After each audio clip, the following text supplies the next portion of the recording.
Pujian bagi Tuhan sekali lagi, haleluya. Terima kasih Tuhan, terima kasih Tuhan, terima kasih Tuhan, haleluya.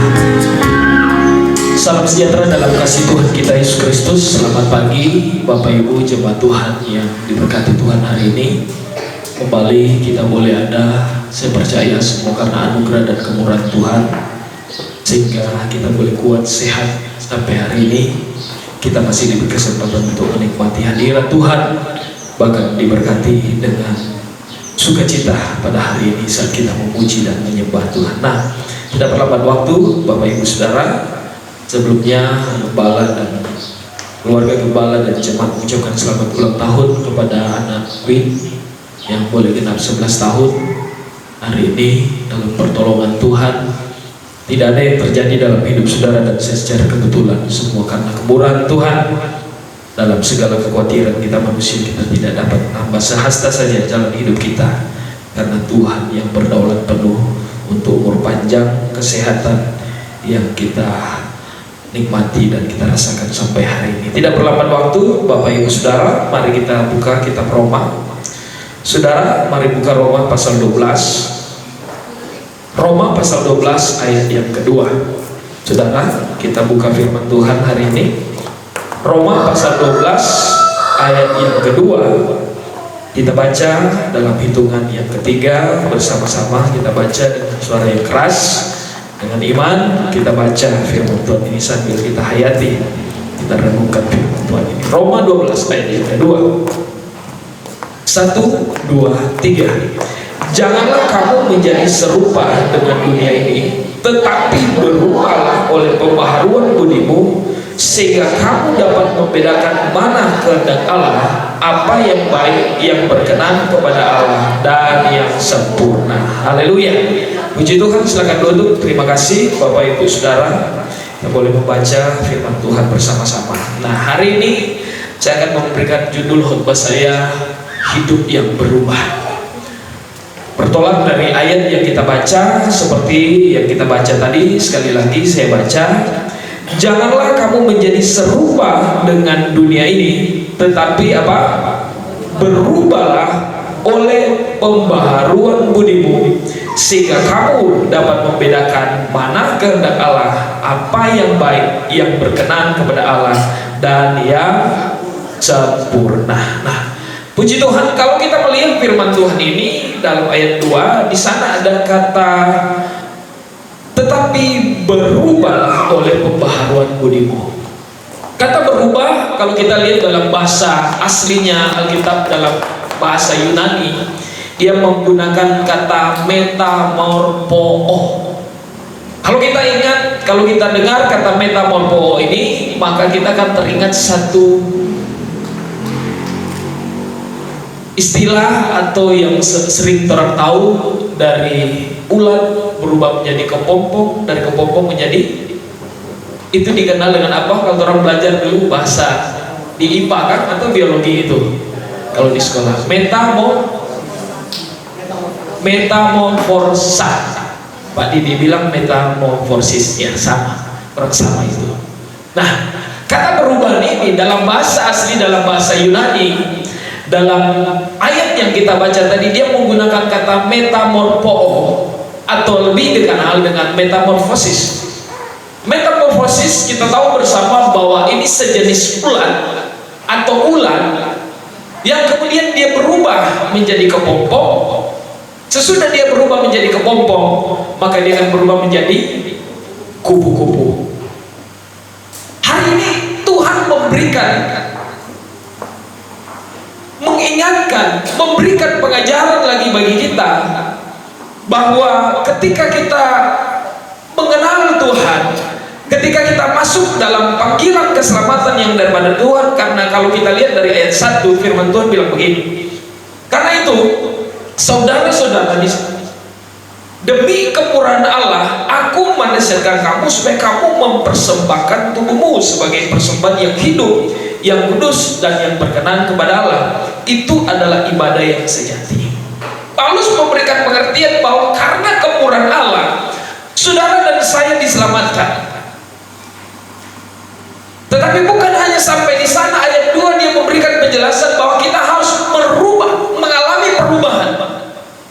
Yang dalam bahasa asli tadi dia menggunakan kata metamorpho atau metamorfosis.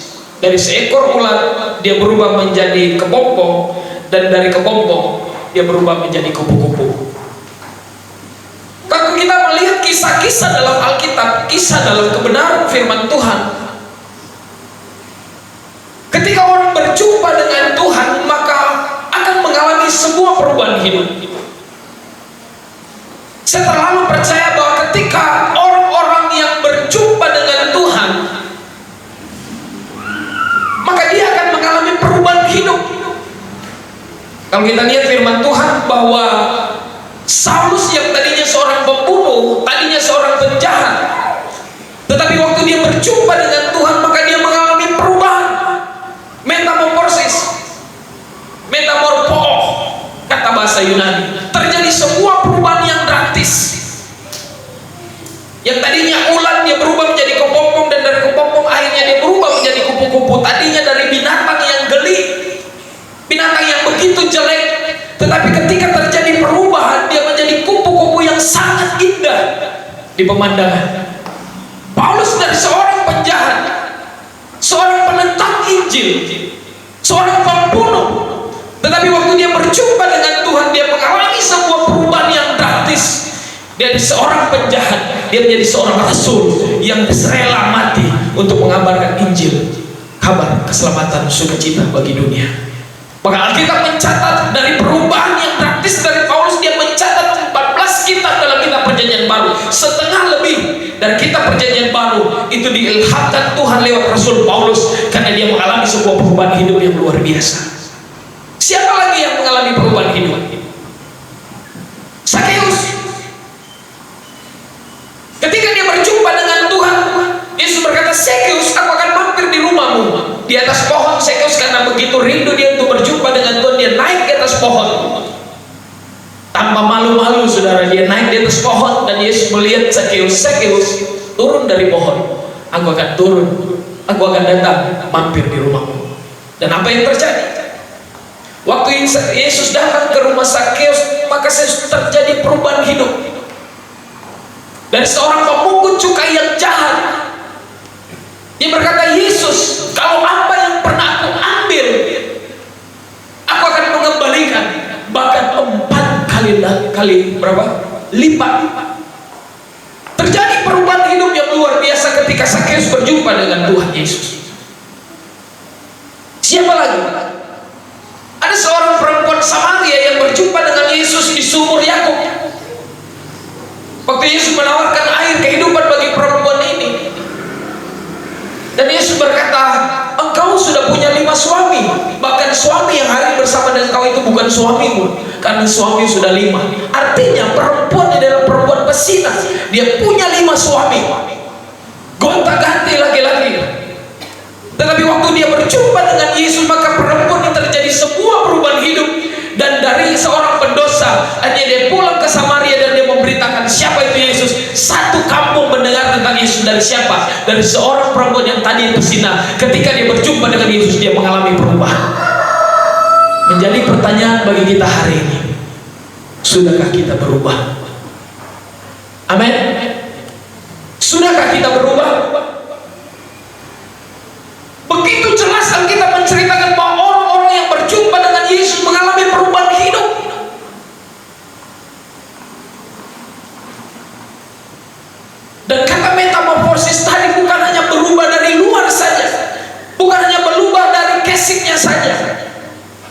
Kalau orang punya handphone biasanya orang suka gonta-ganti casing. Tetapi namanya handphone, ya kalau dong bilang handphone biasanya orang bilang oh itu merek Cina. Padahal saya lihat juga sekarang merek Cina juga bagus. Apapun kalau mau dirubah tetap tidak bisa merubah isi yang ada di dalam. Mau ganti casing apapun di luar tetap. Sebab itu hari ini Tuhan mau terjadi sebuah perubahan hidup dalam hidup saudara dan saya. Karena itu berubahlah oleh pembaharuan budimu. Saudara-saudara yang dikasihi, yang diberkati Tuhan, untuk kita bisa berubah menjadi sesuatu yang indah, saya percaya bahwa kita akan melewati sebuah proses yang luar biasa. Tidak mudah seekor ulat akan berubah menjadi kepompong kemudian menjadi kupu-kupu. Itu akan melewati sebuah proses yang luar biasa. Untuk menjadi sesuatu yang indah di pemandangan banyak orang, bahkan indah di pemandangan Tuhan, kita akan melewati yang namanya proses. Dan proses itu tidak gampang, saudara. Ada seorang seniman namanya Michelangelo, saudara. Dia suka memahat batu, yang kemudian batu-batu ini begitu dipahat menjadi indah luar biasa. Kemudian orang-orang bertanya, apa rahasia Anda sehingga Anda bisa membuat patung ini begitu indah? Dia bilang bahwa patung itu indah bukan hanya sekedar batu yang ukurannya besar kemudian saya rubah menjadi satu karya seni yang indah. Itu bisa menjadi indah karena secara perlahan-lahan saya mulai memahat semua bagian-bagian batu yang tidak perlu, sehingga pada akhirnya batu yang tadinya kelihatan biasa-biasa akan berubah menjadi sebuah patung yang begitu indah. Patung itu menjadi indah karena kata Michael dia bilang dia mulai memahat bagian-bagian batu sehingga akhirnya batu itu menjadi indah. Dalam kehidupan kekristenan kita juga Bapak Ibu Saudara, ada bagian-bagian kita yang banyak kali Tuhan ingin memahat, Tuhan ingin keluarkan, Tuhan ingin kikis dalam hidup saudara dan saya. Sehingga ketika semua itu mulai dikikis, hal yang tidak baik, hal yang tidak benar di hadapan Tuhan, maka ketika itu dikikis, saya percaya dari kehidupan kita yang tadinya tidak baik, tidak benar di hadapan Tuhan, bahkan di pemandangan banyak orang, ketika Tuhan mulai memproses, mengikis dan memahat hidup saudara dan saya, maka kita akan menjadi sebuah bejana yang indah di pemandangan mata Tuhan. Amin. Saya terlalu yakin Bapak Ibu Saudara yang diberkati Tuhan, kita semua ada bagian-bagian hidup kita, mungkin sikap kita, karakter kita, perkataan, perbuatan kita akan melewati proses. Kita akan melewati yang namanya metamorfosa. Ada proses dari ulat akan berubah menjadi kepompong, kemudian menjadi kupu-kupu. Ada time-nya Tuhan, ada waktunya yang Tuhan izinkan dalam hidup saudara dan saya untuk mengubah itu. Kita mungkin yang bapak-bapak, saya alami itu saudara. Tuhan izinkan lewat istri, lewat anak-anak, lewat pergumulan untuk membentuk karakter saya. Saya sadari itu. Kadang kita terlalu kasar, terlalu keras terhadap istri sebagai bapak-bapak. Dan justru memang apa sebetulnya yang tidak kita inginkan, Tuhan izinkan itu terjadi untuk apa? Untuk membentuk kita supaya kita semakin mengalami perubahan dan kita semakin indah di pemandangan Tuhan. Demikian ibu-ibu. Alkitab berkata dalam kitab Amsal, besi menajamkan besi, manusia menajamkan manusia. Amin. Siapa yang akan menajamkan kita? Tuhan. Lewat siapa? Lewat suami. Siapa yang akan menajamkan kita? Tuhan. Lewat siapa? Lewat istri. Lewat siapa? Lewat anak-anak. Semua proses itu Tuhan izinkan untuk membentuk kita supaya kita semakin berkenan di hadapan Tuhan. Ada sikap-sikap kita mungkin Sialam itu saudara. Kadang-kala secara manusia mungkin kita berpikir, sangat menjengkelkan melihat sikap istri, melihat sikap suami, melihat sikap anak-anak. Tetapi Tuhan izinkan itu terjadi dalam hidup saudara dan saya untuk membentuk kita supaya kita mengalami perubahan hidup, sehingga kita berkata kita menjadi bejana-bejana yang indah di pemandangan mata Tuhan. Ada banyak hal yang Tuhan inginkan kita harus buang dari dalam hidup kita. Coba kita lihat dalam Kolose pasal 3 ayat 6 sampai 10.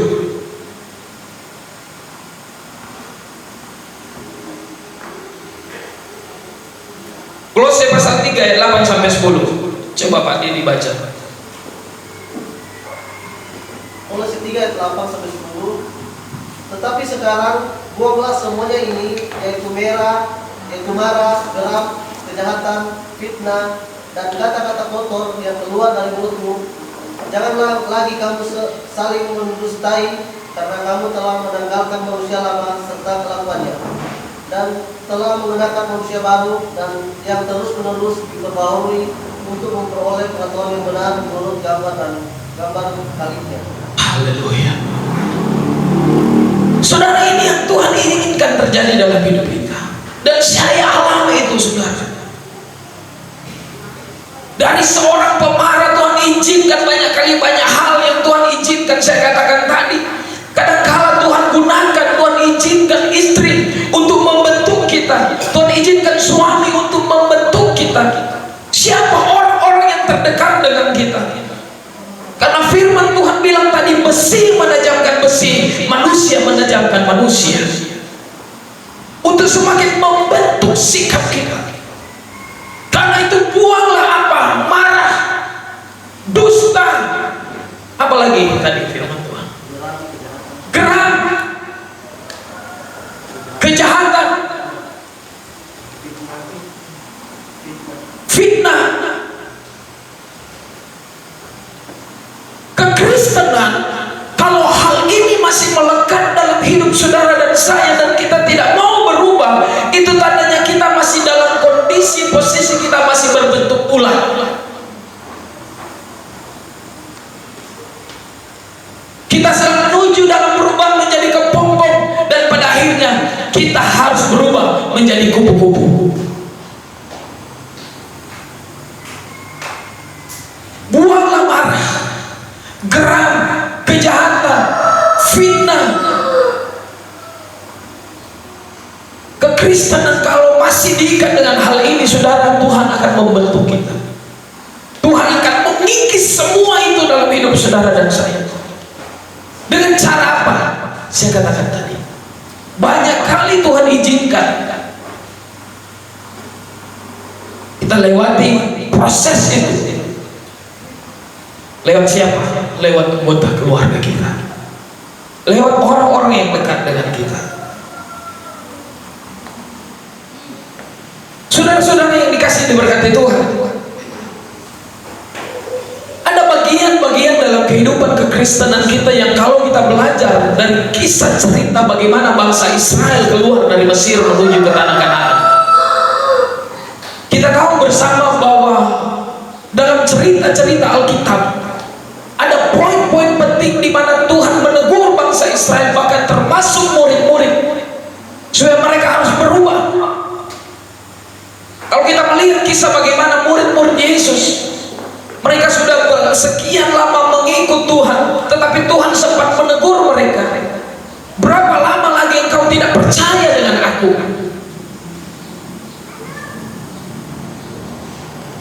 Dan Tuhan mau merubah, mereka harus berubah. Dari kekhawatiran mereka harus percaya sungguh kepada Tuhan.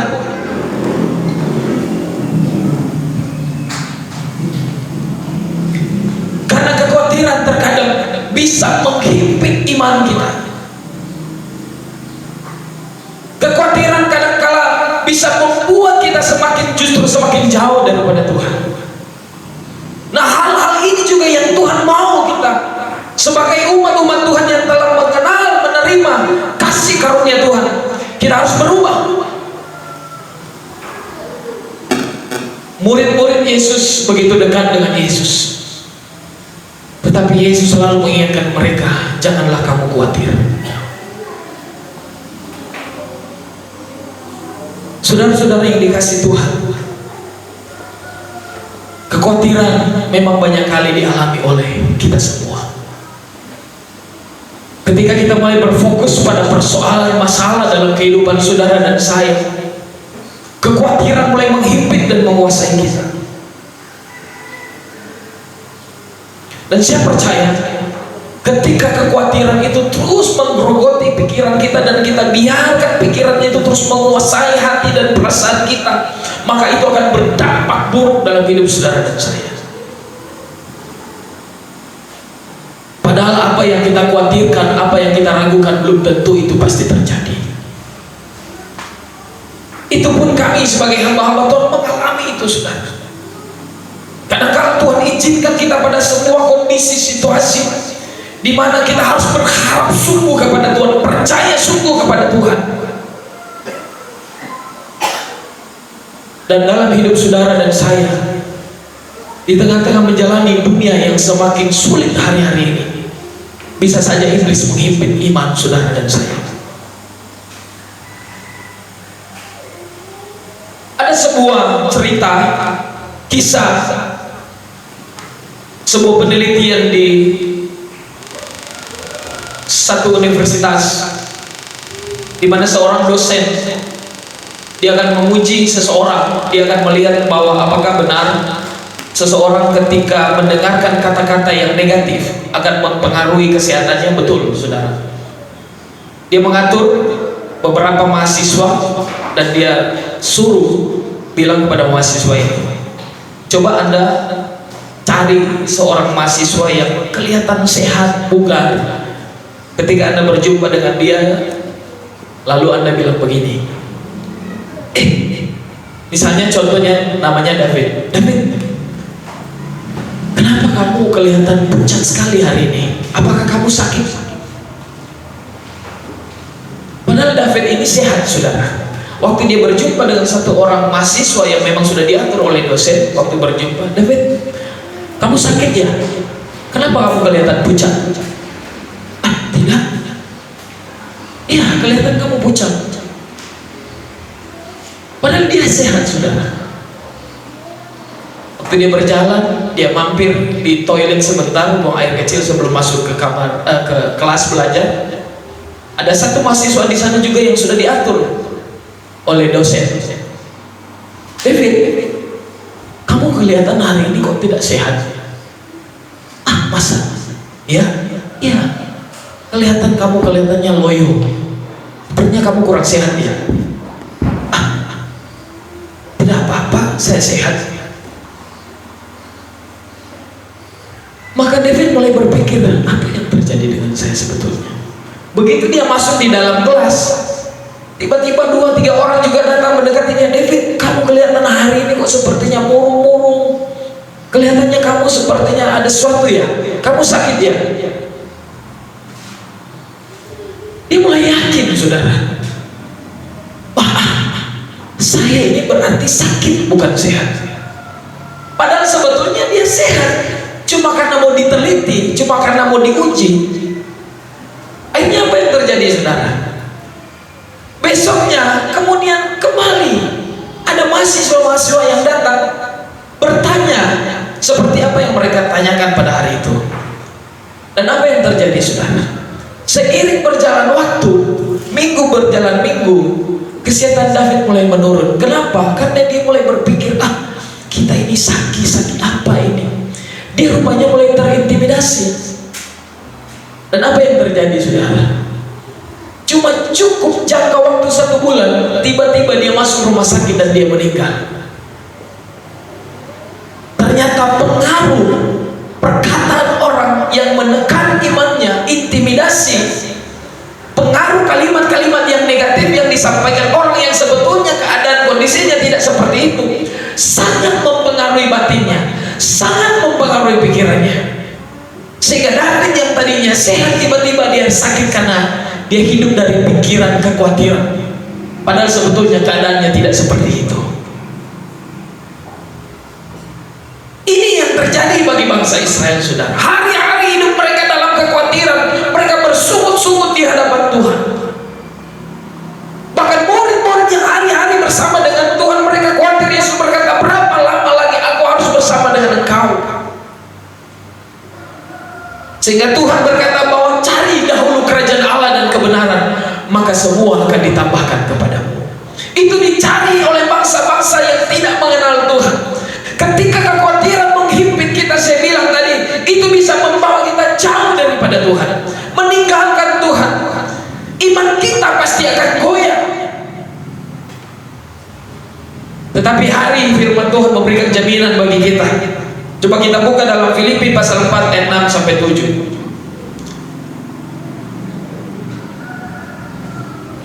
Filipi pasal 4 ayat 6 sampai 7.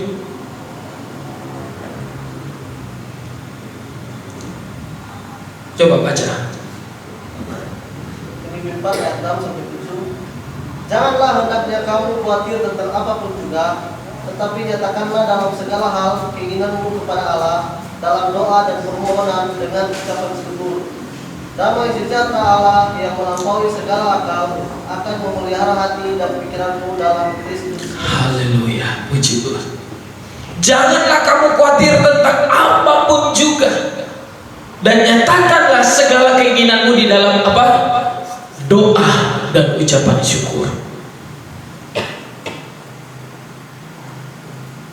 Ini pengalaman-pengalaman hidup yang kita alami, saudara.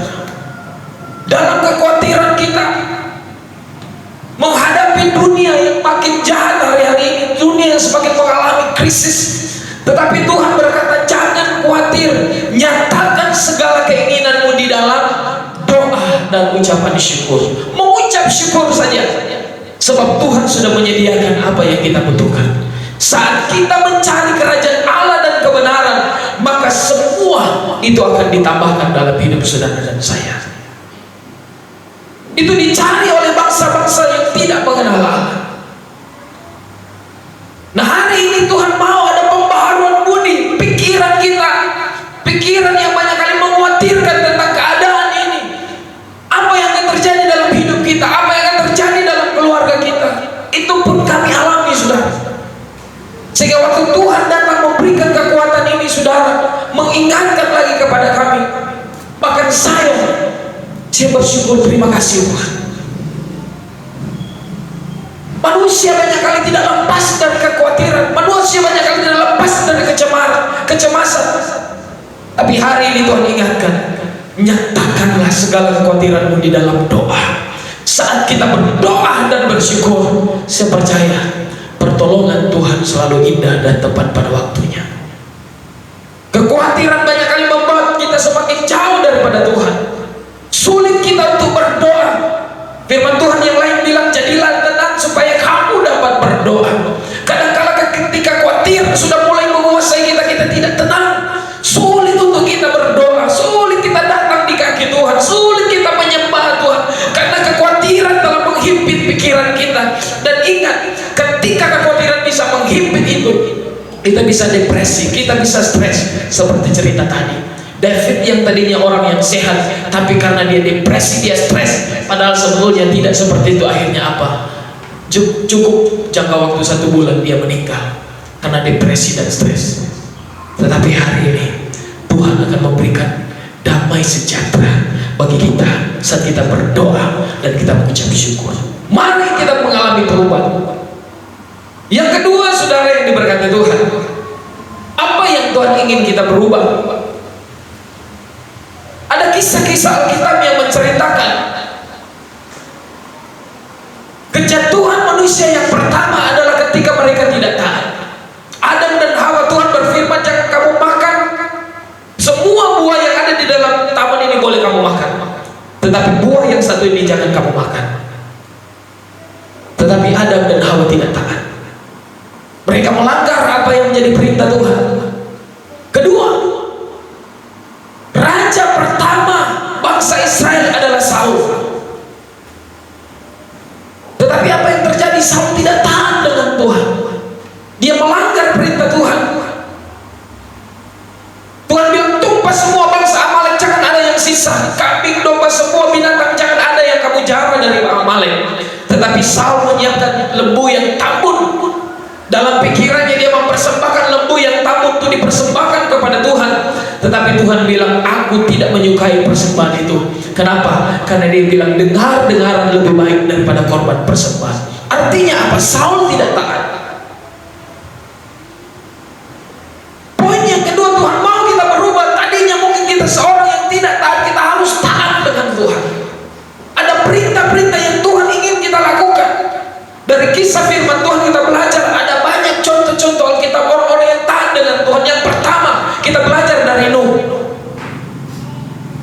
Waktu Tuhan berfirman bahwa Tuhan melihat kehidupan manusia sudah hidup di dalam dosa, Tuhan berfirman kepada Nuh, buatlah bahtera, karena Tuhan akan menghukum dunia dengan hujan, banjir, dengan air yang begitu deras. Dan apa yang terjadi, saudara? Nuh taat dengan Tuhan. Nuh membuat bahtera di atas gunung, kata firman Tuhan. Alkitab mencatat pada saat itu orang kawin mengawinkan, mereka seenaknya hidup di dalam dosa, tetap melakukan, bahkan mungkin mereka mengejek Nuh. Tetapi Nuh tetap taat. Walaupun tidak ada tanda-tanda hujan, tidak ada tanda-tanda banjir, Nuh tetap taat dengan Tuhan. Bahkan Tuhan bilang, Nuh, buat bahtera, panjangnya 300 hasta, lebarnya 50 hasta, dan tingginya 30 hasta. Nuh ikut semua sesuai dengan ukuran aturan-aturan Tuhan. Tidak seperti Saul tadi. Tuhan bilang tumpas semua, tetapi Nuh, dia mengikuti semua sesuai dengan perintah Tuhan. Dia taat dengan Tuhan. Sehingga apa yang terjadi? Oleh karena ketaatan Nuh, maka Nuh diselamatkan. Dan bukan hanya dia saja, keluarganya, istri, anak-anak menantunya diselamatkan oleh Tuhan. Oleh ketaatan seorang pemimpin, seorang imam dalam rumah tangga, maka berdampak pada keluarga. Ini menjadi pengajaran juga bagi saya. Tuhan, mampukan kami sebagai seorang imam, kepala rumah tangga untuk taat dengan Tuhan, supaya bisa berdampak bagi keluarga, bagi istri, dan bagi anak-anak. Haleluya, bapak-bapak. Haleluya. Oleh ketaatan Nuh, dia tidak menjadi pemberontak, dia tidak melawan Tuhan, sehingga keluarganya diselamatkan. Siapa lagi? Abraham. Waktu Tuhan berfirman kepada Abraham, keluar kamu dari tanah Ur Kasdim dan pergi ke suatu tempat di mana akan kutunjukkan. Abraham tidak tanya mau kemana Tuhan, tapi Abraham cukup taat dengan Tuhan, lalu dia pergi keluar meninggalkan tanah Ur Kasdim. Abraham tanya mau kemana? Nanti di suatu tempat akan kutunjukkan. Abraham loyal dengan Tuhan. Bahkan ketika Tuhan berfirman, Abraham persembahkan anakmu Ishak. Siapa Ishak? Anak satu-satunya Abraham yang didapat di usia yang tua, yang begitu sulit untuk dia dapat. Di usia itu sudah tidak bisa menghasilkan, sebetulnya sudah mandul. Dan waktu anak ini diberikan oleh Tuhan, justru Tuhan bilang persembahkan anakmu Ishak. Dan apa yang terjadi? Ishak dengan taat mempersembahkan, Abraham mempersembahkan Ishak kepada Tuhan dengan taat. Bisa saja mungkin Abraham komplain dengan Tuhan, Tuhan kurang ini, cuma ini lagi kita pe anak yang dia sayang. Walaupun memang ada yang lain, Ismail, tetapi anak perjanjian yang sangat dikasihi Tuhan dan sangat dikasihi Abraham adalah Ishak. Justru apa yang dikasihi, disayangi oleh Abraham, itu yang Tuhan minta. Saudara, dalam hidup saudara dan saya juga kadang-kala Tuhan izinkan apa yang orang sayang, kadang-kala Tuhan meminta saudara, untuk melihat apakah kita mau taat dengan Tuhan. Dan ini yang Tuhan mau, kita harus berubah, membentuk saudara dan saya. Kadang-kala memang ketika Tuhan menuntut kita, sulit berat untuk kita lakukan, saudara. Ada poin-poin di mana kita harus tinggalkan. Seperti khotbah saya minggu yang lalu, kita harus rela meninggalkan. Menghadap Tuhan. Tuhan memerintah supaya Yosua kudus. Dan apa yang terjadi, saudara? Itu yang dilakukan oleh Yosua. Khotbah saya minggu yang lalu. Waktu mereka masuki Gilgal, sebelum mereka memasuki Yeriko, Tuhan berfirman kepada Yosua, Yosua, semua bangsa Israel yang belum disunat, sunatlah mereka untuk siap memasuki Yeriko. Saudara, untuk disunat itu tidak enak, saudara. Apalagi mereka dalam persiapan untuk berperang dengan orang-orang di Kanaan. Sebelum mereka masuk berperang, Tuhan bilang sunat. Dan sunat itu tidak enak, saudara. Sakit. Pasti sakit, saudara. Tapi Tuhan bilang sunat supaya mereka hidup dalam kekudusan. Ketika Tuhan membentuk saudara dan saya, saudara, kadangkala sakit, tapi Tuhan mau kita harus taat dengan Tuhan. Amin. Saudara, sakit kadangkala. Dan yang terakhir, saudara, apa yang Tuhan mau?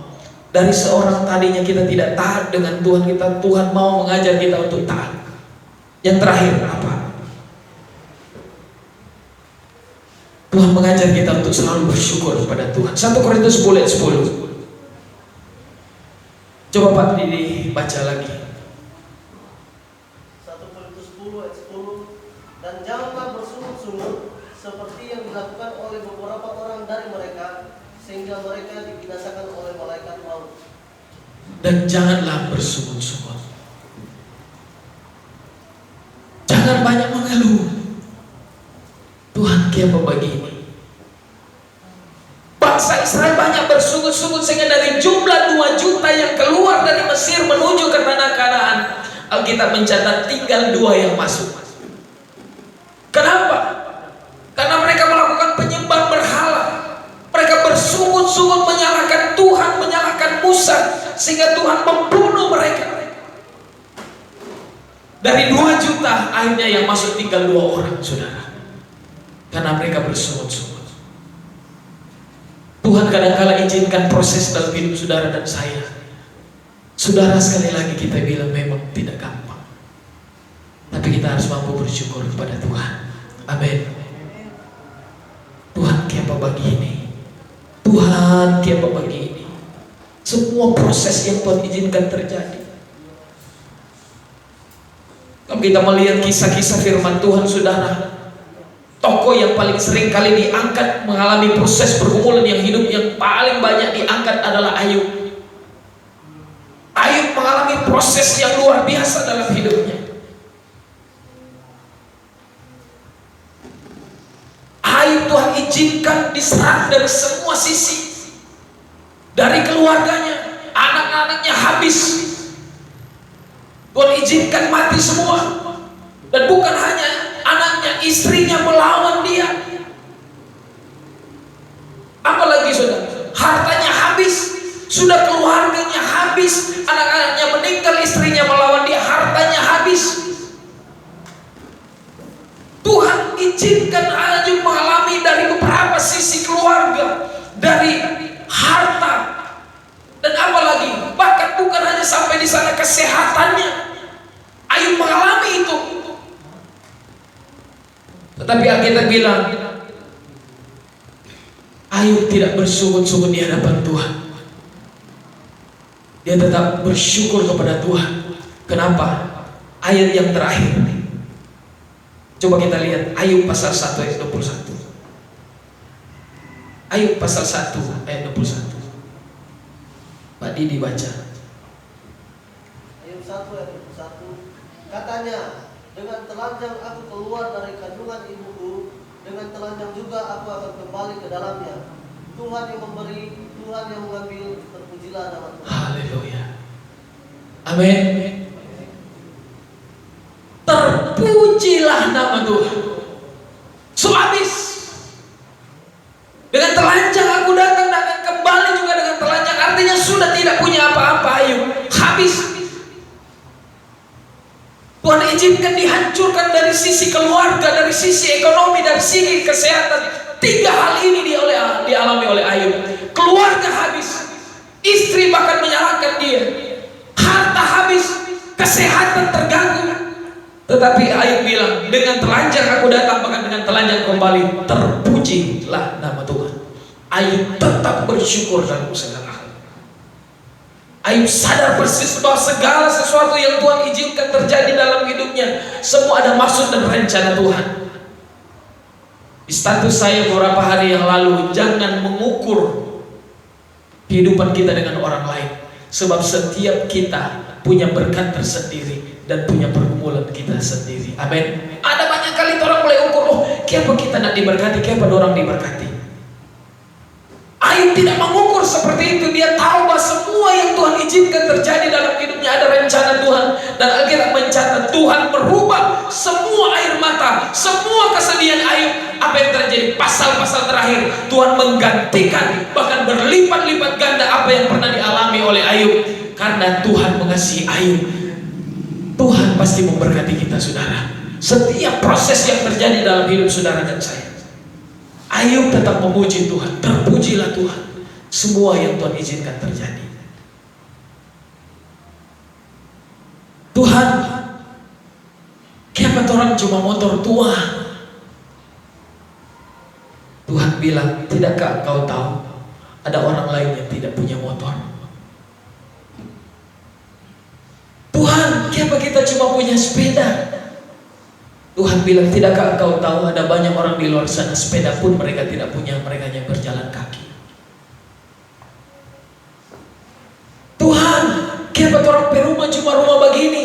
Tuhan bilang, tidakkah engkau tahu, kau melihat di luar sana ada orang bahkan tinggal di bawah kolong jembatan. Kita banyak kali mengeluh dengan keadaan kita, padahal sebetulnya kalau kita lihat masih ada banyak orang di luar sana yang lebih yang mereka alami di bawah kita mungkin. Dan kalau hari ini apa yang kita alami, apa yang kita rasakan, apa yang terjadi, apa yang kita nikmati, bersyukurlah, sebab Tuhan baik. Dan saya percaya ketika kita bersyukur, Tuhan akan memberikan yang lebih terbaik lagi dalam hidup saudara dan saya. Tuhan mau membentuk kita, saudara. Tuhan mau mengajar kita.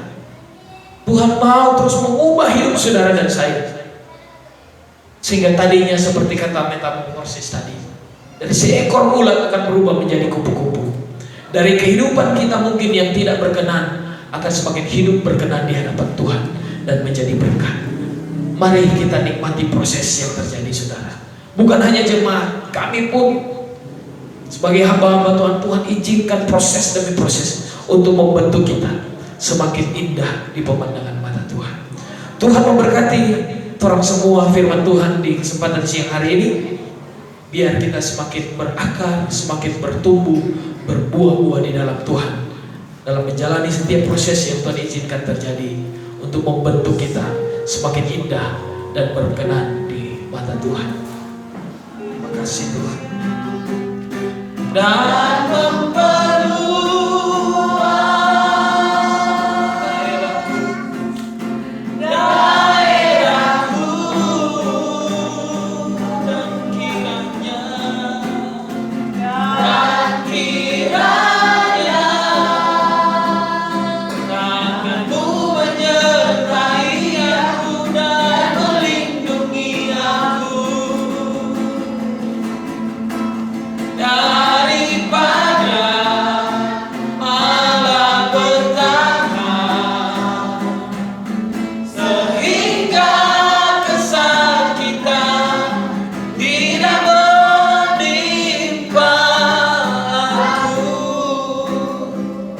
kasih Tuhan, kami bersyukur hari ini kami boleh beribadah kepada Tuhan. Tuhan boleh tolong dari awal sampai selesai.